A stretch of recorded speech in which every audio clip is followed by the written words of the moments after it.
Welcome back to all our listeners. It is time for another installment of Fit Nation's Lunch and Learn. Today's session is giving a 2022 outlook. We're going to talk about trends in the industry this year, but we're also going to focus on enabling your staff to thrive, and not just this year, not just in your business, but in their careers. That's with or without you, and how you can be that guiding force for them and enable them to be the most successful version of themselves. For that conversation, we're teaming up with Mike Evans. Mike runs his own consulting firm, Mike Evans Consulting, and he's also been a C-level operations executive for some of the biggest chains in our industry. So Mike, thank you for joining us, and let's go ahead and get into it. Yeah, thanks very much, Alex. Great to see you in the new year, and all the very best to you and everyone at Virtue Gym. Yeah, thank you. So Mike, if there's someone here who doesn't know about you, maybe you could tell us a little bit about your background and what you do. Yeah, I started in the leisure industry after leaving the army in '94. So I did 11 years and 35 days with the Royal Engineers, finished as an army physical training instructor, and came out, settled in the UK, and then made my way through the ranks from a fitness manager to a PT, a leisure manager, so working in a local authority, and then in the private sector. And as I say, just climbing the ranks, and been very lucky to work with some amazing brands around the world, and find myself now back in the UK. And as you say, starting my own consultancy to see if I can help give back some of the experience and knowledge I've gleaned, and rub shoulders with some of the best in the industry. So that's where I am now. Nice. Yeah. I think, how many different continents have you actually worked on with chains? So the UK, South Africa, Europe, the Middle East, and Australia. Wow. So you've been around. I have been around, yeah, and I've still got all my hair, and I'm not biting my nails or nervous about where I'm going to be moving next. So you'll be based in the UK then for the foreseeable future. Yeah, we came back because my dad was ill, so we came back to the UK.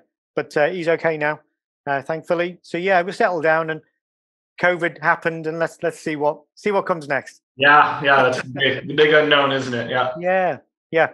Great.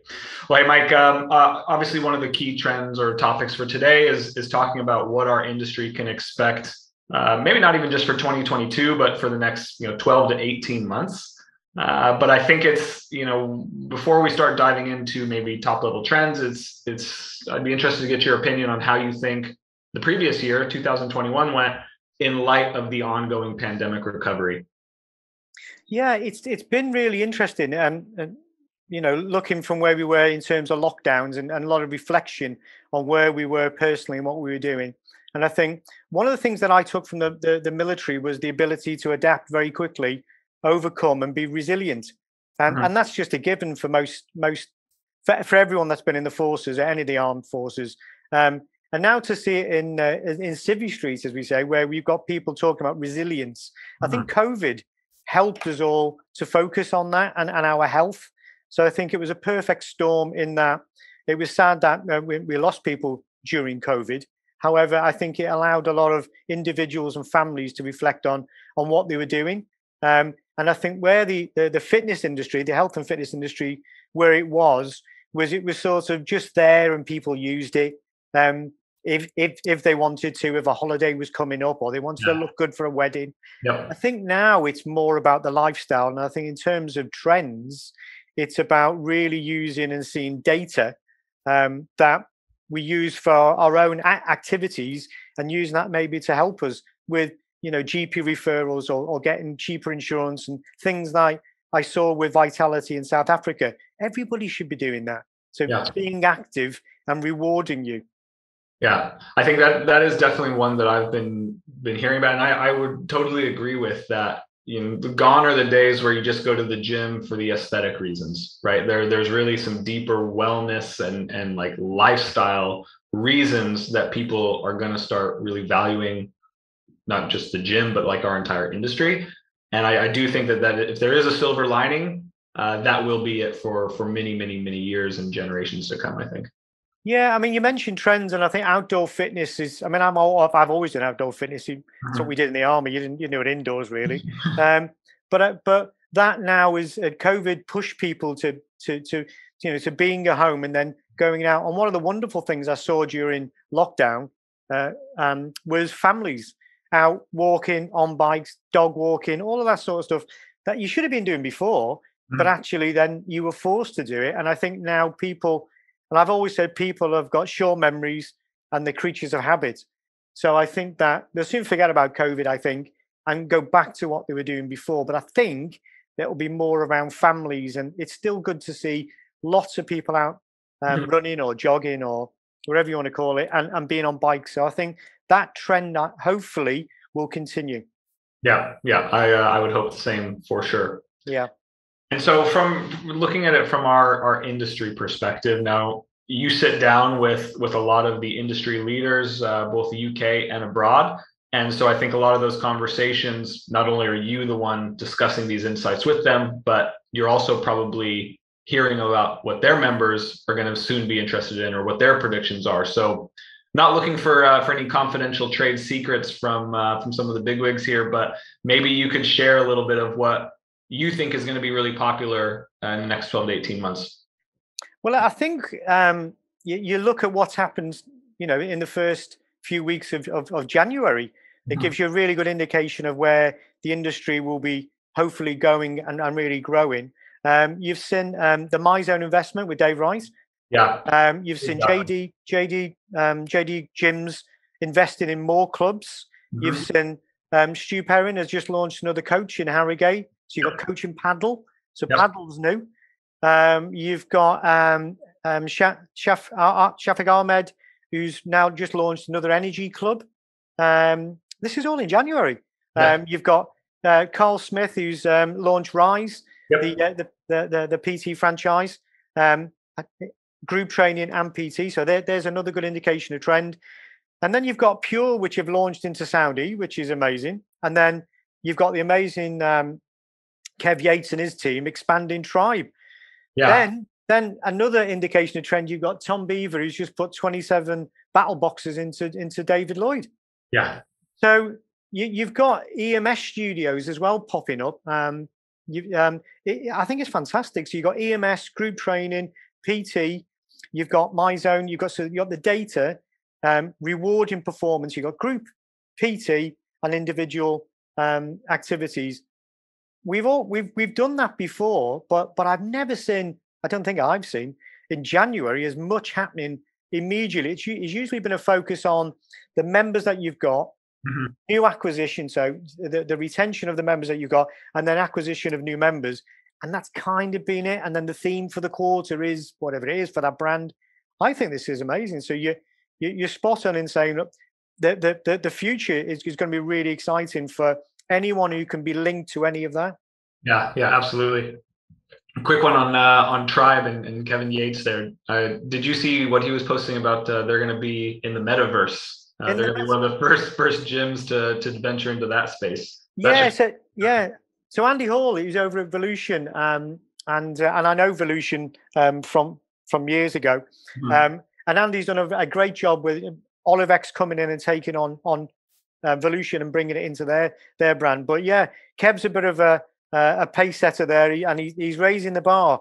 Everyone else is, you've gone from bricks and mortar, and then to put bricks and mortar, but virtual bricks and mortar into. I still can't get my head around it. I think it's quite Wall-E, the film. I think it's. I almost see people sat at home with their virtual person, out running, and they're at home doing nothing. So their virtual person is like super fit and ripped and has 6-pack abs. And exactly. But amazing. And I think, if Kev's going in and Tribe are going in there, and the investment bodies behind them, they're doing it. And you've got Adidas, you've got the big names are going in there. I'll keep an eye on that one. Yeah, definitely. It sounds more like a 2026 trend outlook rather than 2022. It's happening pretty quickly. Amazing. That should be a pretty interesting one to follow for sure. But definitely. Group fitness, outdoor fitness. These are the kind of things that you're seeing really, really. Start with a big bang basically this year. And I think EMS, I mean, EMS has been in the background for a long time. I've seen it. It was big in South Africa. It was big in Germany. Mhm. Not really big in the UK. Mhm. Um, um, I think there wasn't that many franchise outlets going in the UK, but I've seen friends of mine have popped up and now starting chains. I know John Wright's got a chain starting called Voltage, I think it is. Up in Okay. Leeds. He's got 5 studios. Sam Turpin's doing all the product training for it. So it's really exciting. Yeah. Ed Delahanty in Australia started a chain of clubs, EMS. So I think what's really cool now is I think before COVID, no one really would have looked at these things. I think, and I'm talking the masses now. Yeah. Individuals might have done, but I think now the masses are going, do you know what? I think I'll have a look at that. Yeah. And I think that I do hope that that trend continues where people are open to looking at various forms of any movement. Yeah. Yeah. And on that note of EMS, I guess I've known about the EMS studios for a long time as well. I've actually personally never done it. But I've also never even seen any mention of it in a commercial gym, right? So like part of your membership, you can do EMS you get one EMS session per month, right? To try and promote that as a new service. I mean, do you think some of the big operators might start bringing that on? Have you heard anything like that? Yeah, well, Holmes Place do it in Germany. So Okay. so when I was there, the studio was outside of the club, Yeah. and they've now brought them into the club under their own brand. So yes, I do agree. Good Life in Australia took in hypoxia, which is a different. It's like modern toning tables. I used to say, but hypoxia is a fantastic brand, really successful, and that we brought the hypoxia franchise into the clubs. Mhm. So yeah, I think you'll see more of that and more of a open membership where people can dip in and out. And I've always said that exercise is. I've used this example for years where exercise is it's like going to a buffet at a wedding. And I think before COVID, people went to the buffet table and only got what they knew. So they might just get a bit of chicken, they get a bit of salad because they want the table that they're going back to be impressed, and just got what they wanted. What we were after was the lobster. So Yeah. as soon as someone took a piece of lobster, they go back to the table. Everyone goes, "Oh, what was that? Oh, you want to try it? It's lobster." And I think what's happening now, and I do hope it does continue, is that the lobster is the EMS, or it's the tribe, or it's the my zone, whatever it is. And I think that more people try lobster, whatever their lobster is. And I think that's where the buffet table of fitness and health and fitness, it's just fantastic now. There's more on the table. Yeah, and it is expanding. There's new options and new opportunities for a lot of people coming right now. Yeah, exactly. Yeah. Amazing. Okay, and we've been talking COVID for the past 2 or is it 3 years. Like we don't want to beat that dead horse for a lack of a better analogy. But how do you think COVID recovery is going to impact the industry this year? Well, I've already mentioned the trends. I mean, and I think that's a very good indication that you've got brands being invested in and Mhm. new brands popping up. And I know there's a few more in the background that we won't mention because of NDAs, but they're ready to launch in April this year. You've got a couple more which are going to launch a little bit later, maybe towards the summer. As I say, that I've never really seen that before. It's been the odd one.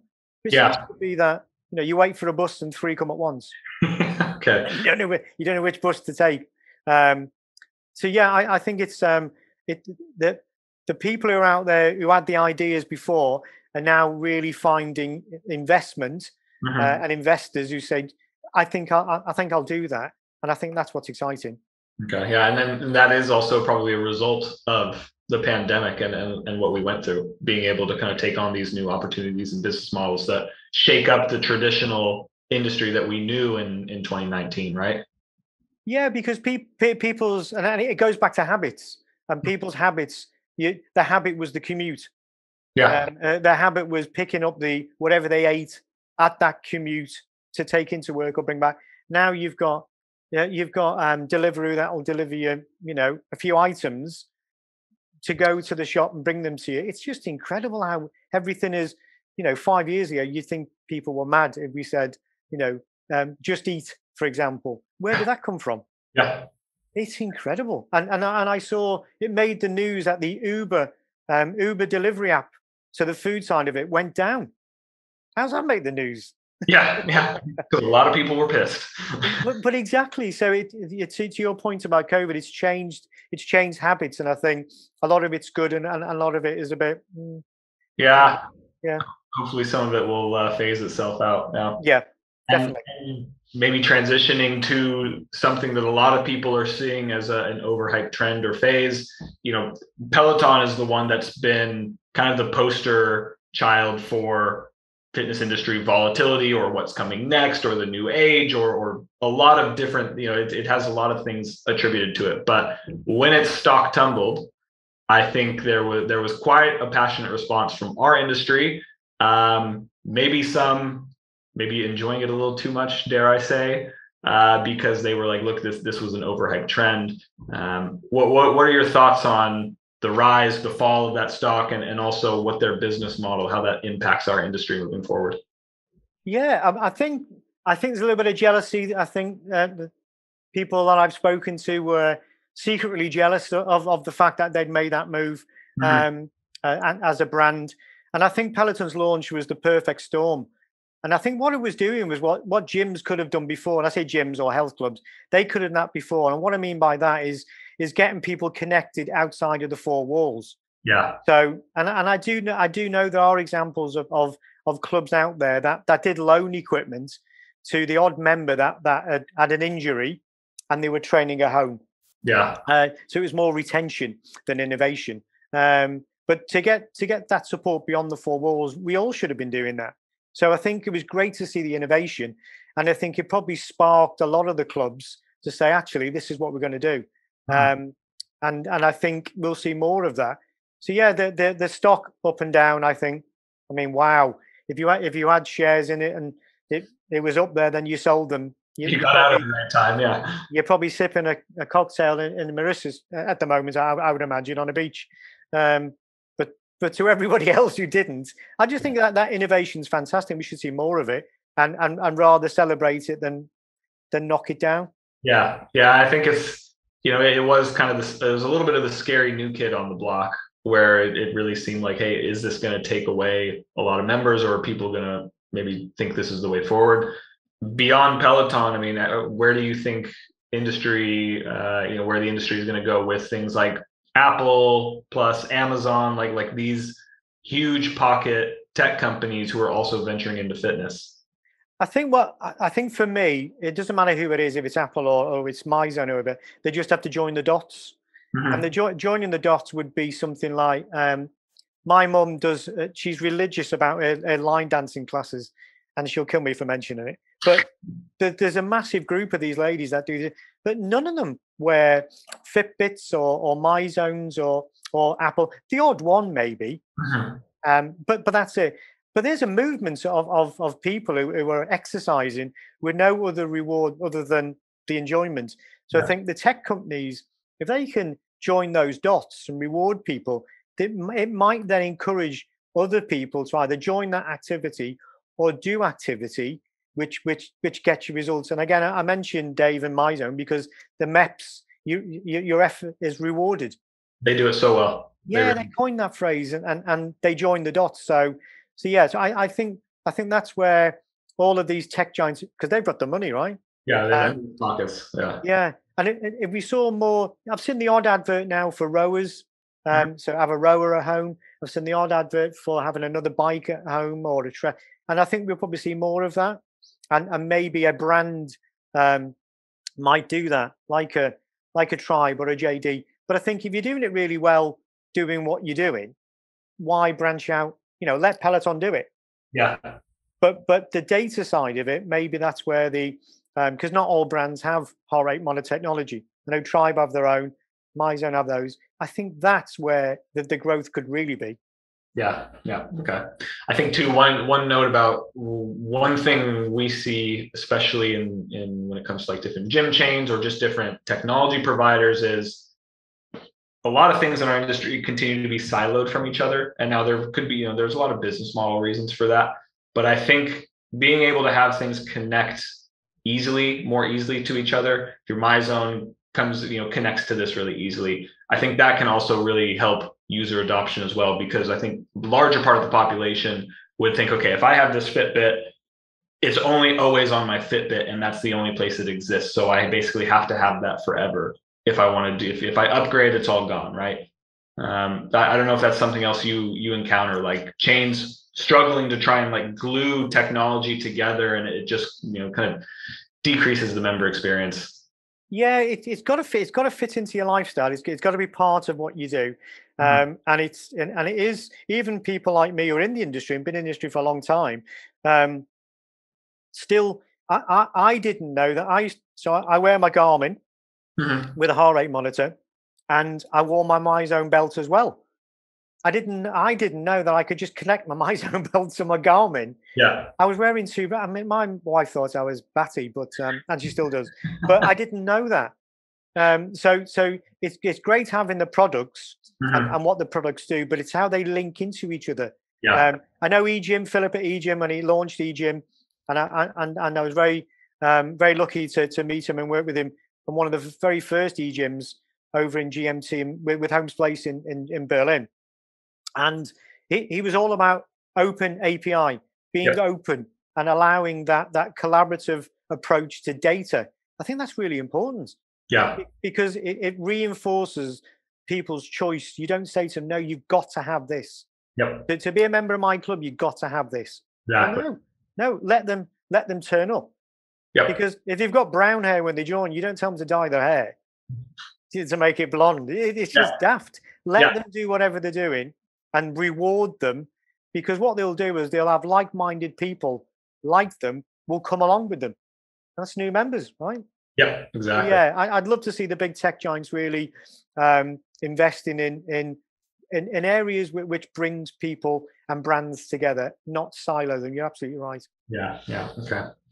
And hey, switching gears then a little bit. So moving on from industry trends, obviously your operations career scaled a lot of different levels, a lot of different sectors in our industry. So, and one thing that we talked about prior to this discussion is just how one of your key, I think, internal metrics was how you can enable your staff to grow and be the best version of yourself. So maybe you could talk to us a little bit about your approach there to employee growth and success, and what that can mean for these chains when they invest in that. Yeah, well, if you invest in your people and you invest in a movement, and what I mean by that is one big team. That's what a movement is for me. So it's a group moving towards a vision or a shared goal. Now I work with Pile Rendami, who's probably the best salesman I've ever met.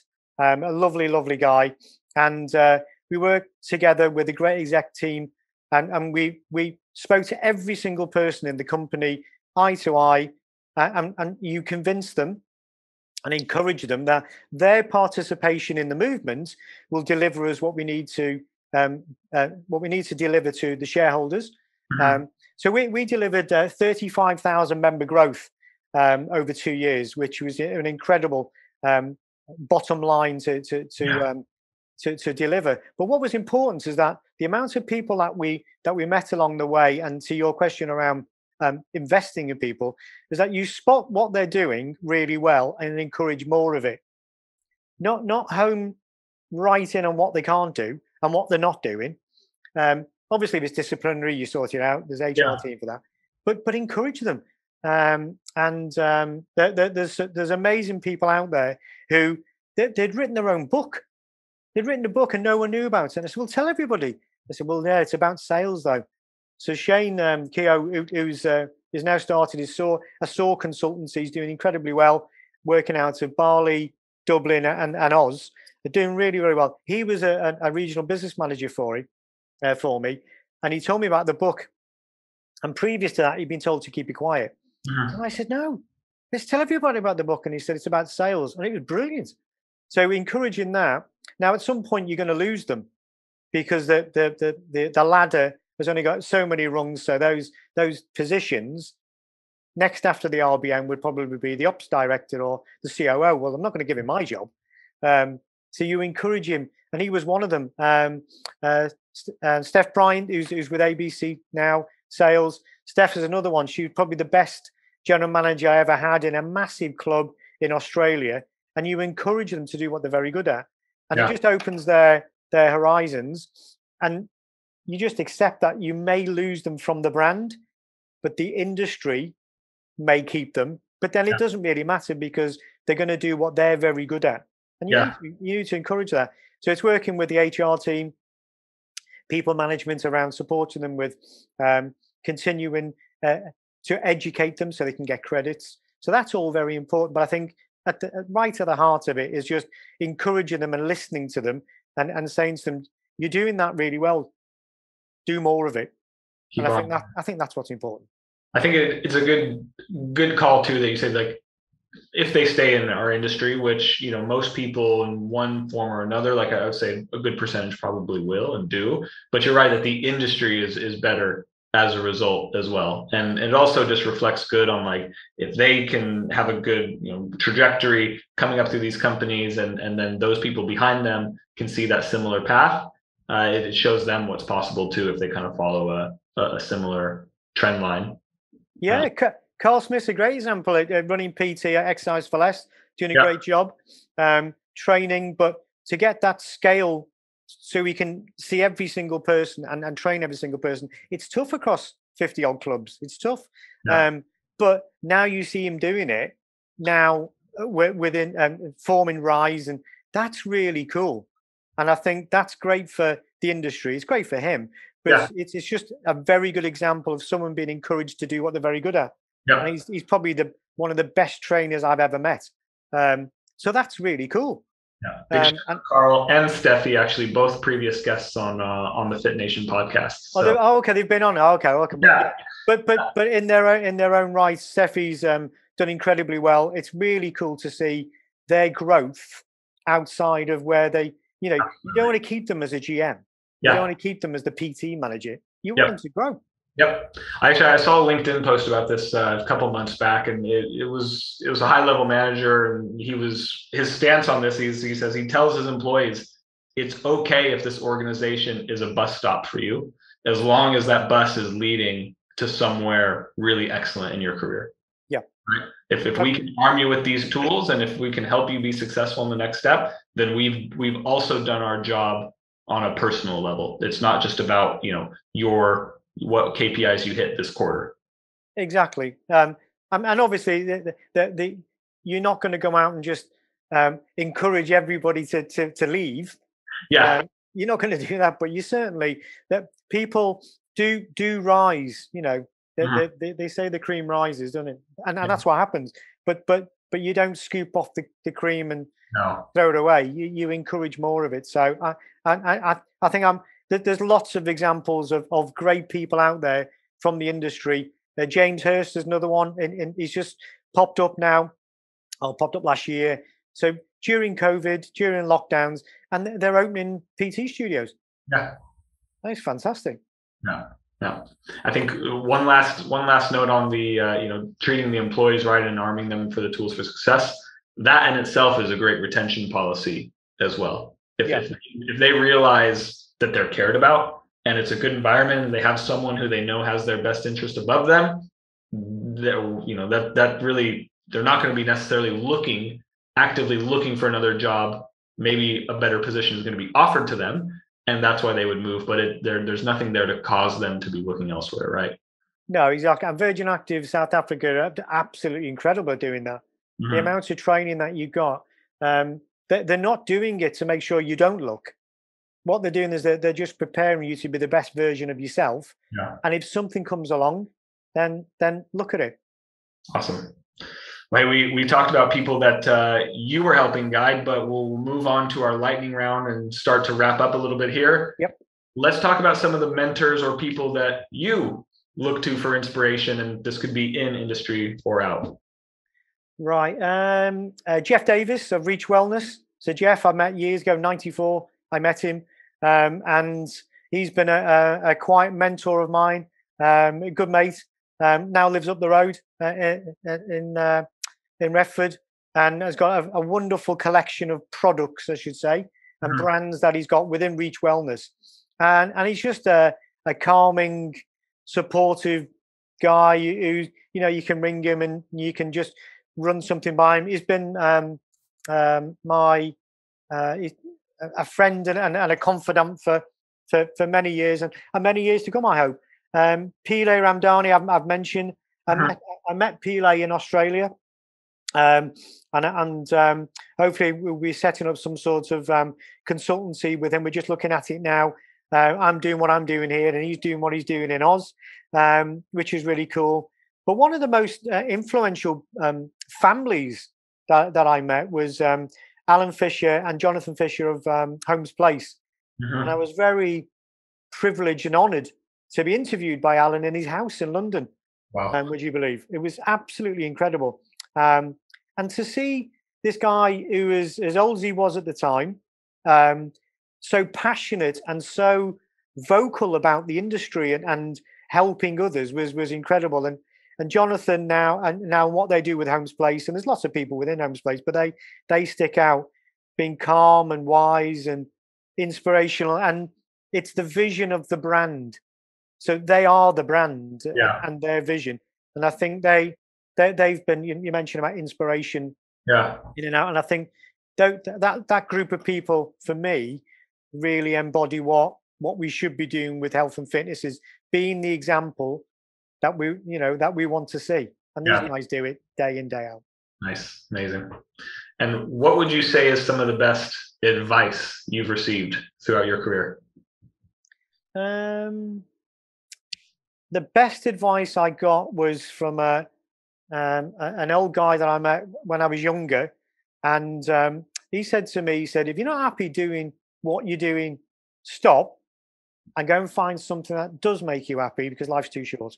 And I think that's really important. I've got mates who've been in the same job for a long, long time. They're very good at it, and they're very good at what they do, but they hate it. But they won't move. And they look at me and they think I'm absolutely batty, that I'll say, no, I'm not. I'm done now. I want to go and, you have to look at what you want to achieve. And I think that the advice to do that has put me in good stead. But also what I was told was, there's a couple of things that you never know who you're talking to. So treat everybody the same. And make a difference to someone else first. And I think that puts you in good stead, because I'm a firm believer that what goes around comes around. Never speak ill of anybody. All of those things that you're told that, when you're younger and you pay lip service to some of it, you think, okay, what goes around comes around, but it's true. It is. And it's a very small world that we live in. Never mind in the fitness industry. But, it's a small world in a smaller industry, indeed. Yeah. So, and I think you just look out for the good in people and compliment them and make sure that they're doing well. Yeah, nice one. That's very, very true, and that's never going to go out of style, any of what you said, is it? Which is really Okay. And last one. So for our listeners, what would be one action item that they can take away from today's session in order to help them improve their life, their career, their business? What would you suggest as one action item for them? Find your passion and go and do it. Okay. Simple. Period. That's it. Simple. And I've been very lucky that I enjoy running. And I enjoy being outside doing health and fitness. And I think that passion that I have for that, I've been very lucky to be in an amazing industry that supports it. And I've traveled the world doing it. So, find your passion, go and do it. There it is. All right. So Mike, final for our listeners who want to learn more about you and the work that you're doing, where can they go to find out more about you? Probably the best place at the moment is go to LinkedIn. Okay. Have a look on LinkedIn. I'm on there. All my contact details are on there. I'm just working with somebody now, a veteran actually, who worked with the Royal Marines and the SAS. He's quietly working in the background and doing great things on designs. He's putting a little website together for me. So at the moment, it'll just be on LinkedIn. Very good. All right. Well, you know what? LinkedIn is a super valuable resource. It's basically like the self-updating CRM. So I think that's a really good place for anyone who's interested in someone to start, isn't it? Yeah, absolutely. Nice. All right. Well, Mike, I really, really appreciate your time. If I'm ever up in your neck of the woods, we're going to go out for a run together and catch up. Fantastic. Yeah, I appreciate you, Britt, coming on today, sharing a bit about your insights on the industry, but also how we can, make the industry a better place, right? Yeah. Thanks, Alex. You keep doing what you're doing. Appreciate it, Mike. Thank you. Thank you for your time. Yep. This has been another episode of Fit Nations Lunch and Learn. We'll see you next time.